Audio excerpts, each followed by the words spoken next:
Hey, Rumble World Entertainment. And when you think of Supergirl, what do you think of? Do you think of not sunny, but rougher, grittier, edgier, and somehow funnier? Is that what you think when you think of Supergirl? Because apparently that's exactly the version of Supergirl we're gonna get in the DCU.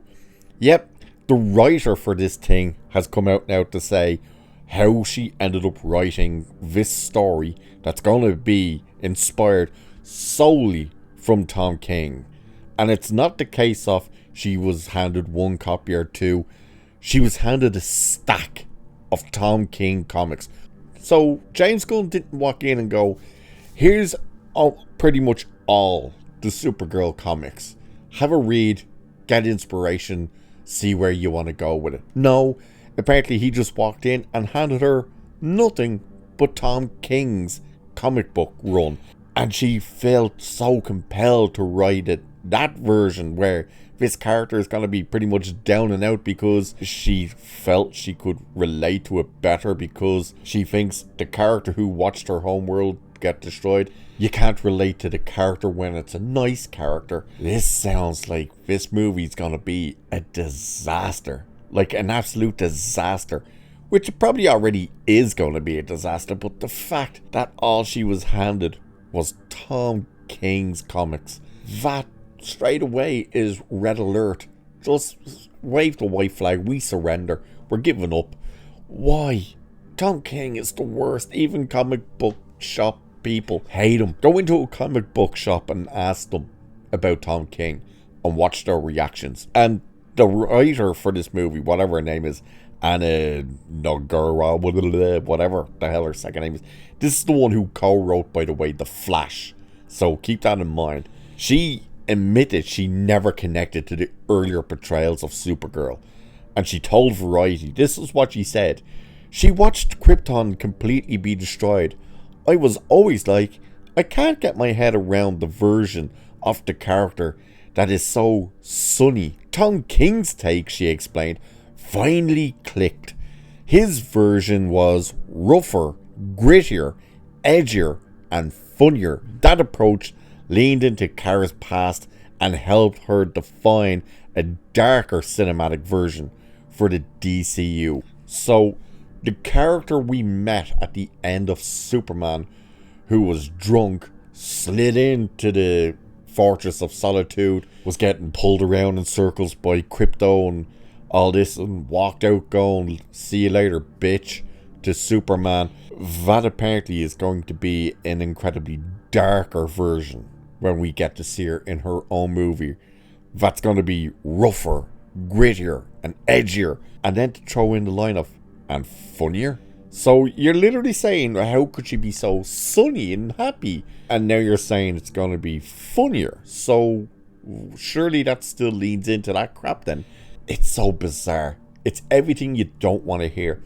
And for when you think of how critical people were to the darker versions of DC characters through Snyder and all the rest, you just got to sit there and go, and your plan is to do that again? It's so strange. Why would you do it? And then, like it's saying, given Gunn's track record with Superman and Peacemaker, fans should expect Supergirl's story to go beyond a character study. A darker, more cynical Kara based on King's comics and Anna, whatever her second name is, comments, this Supergirl won't be the bright counterpart to Superman. And already when you're hearing what's happening in Peacemaker and the stuff they're doing and what the plans are for the DCU moving forward and all this stuff, and look, Supergirl was always going to have the uphill battle, because as much as they still want to try and claim it's a success, Superman failed at the box office. It couldn't crack 650, it couldn't crack 700, it did not break even. It's not even close to breaking even. There's not even break-even point in sight for this movie. Supergirl was never going to be able to compete if Superman failed. And Superman, box office number-wise, failed. And that's going off their own numbers. the fake numbers, not the real numbers, but the fake numbers. And don't forget, because Supergirl was filmed in the UK, we will get to see those actual numbers. The fact that they're going to try and put this out, and they're going to try and tell you it's going to be darker and edgier and this and that and blah blah blah, and it's like, this is going to be a disaster for them. This is absolutely going to be a disaster for them. And what does Warner Brother do then? Because if this fails, the thing that comes after it is Clayface. Like, look, we know for a fact that if this fails, they're just going to try and fast track Batman. Not James Gunn's Batman, Matt Reeves' Batman. The Batman Part 2. Even though we know when it's coming, there's a release date for it, we know when they're meant to film, they're going to probably try and speed that up and try and bring that release date forward. If Supergirl, and probably when Supergirl fails. And then what do they do with Clayface? If Supergirl fails, what do you do with Clayface?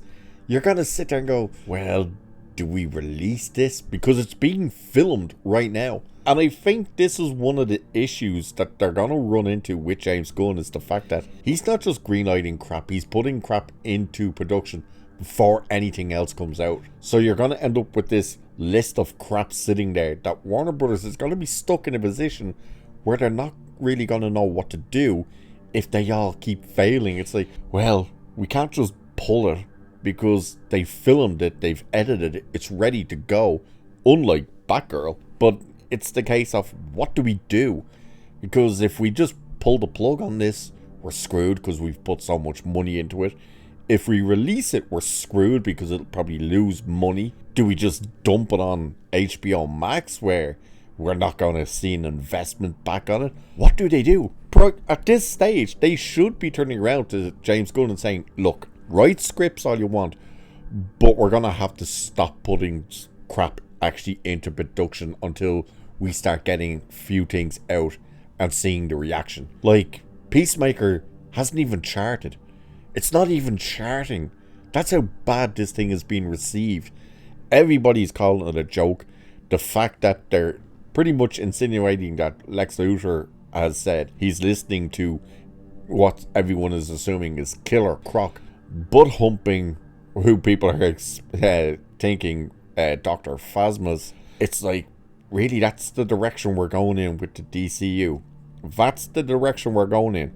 Hey kids, gather around and we'll tell you the story of Killer Croc bumming inmates. It's like, are you serious?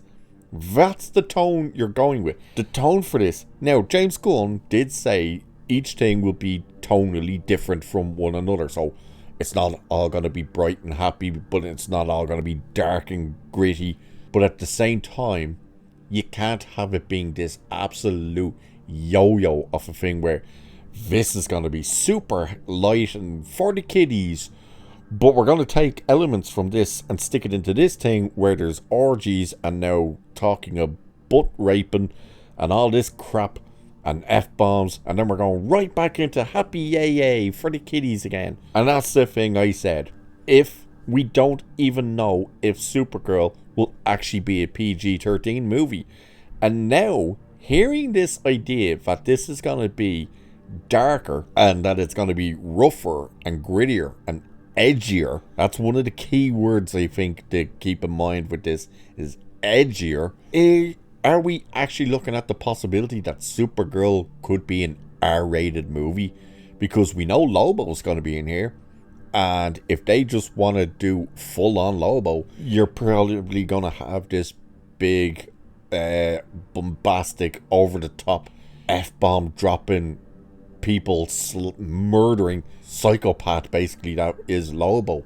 That would also lean heavily into an R rating. So if Supergirl ends up being R-rated as well, out of all the projects we've gotten so far, which is Creature Commandos, Superman, Peacemaker Season 2, Supergirl coming up, and then Clayface, out of those 5 things, we are actually looking at the possibility that only one of those things is PG-13. That's not a great look for the DCU, especially when your argument and everybody's argument for Superman is, it's a kid's movie. What do you do then? How do you get around that one?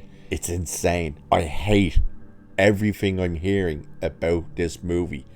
Great casting. Millie Alcock, she looks great as the character. You know, perfect casting in all fairness. Even Jason Momoa as Lobo. Everyone said he should have been Lobo years ago. Good casting again. It's the fact that it's all Tom King's story. Tom King is heavily involved. This writer now saying, oh, I leaned so heavily into that and I want it to be the darker take for the DCU and stuff. It's going to be a disaster. I hate everything we're hearing about this. First trailer is going to be vital. And if that tone is all over the place and if we just get pretty much Tom King on the screen, yeah, DOA. But do let me know what you guys actually think of this, and are you worried about this as well? Do let me know. And with that, I shall leave it there for this one. So do like, share, subscribe, all that good stuff. Hit the hype button, check out memberships. You know the drill at this stage. Cheers, catch you in the next one.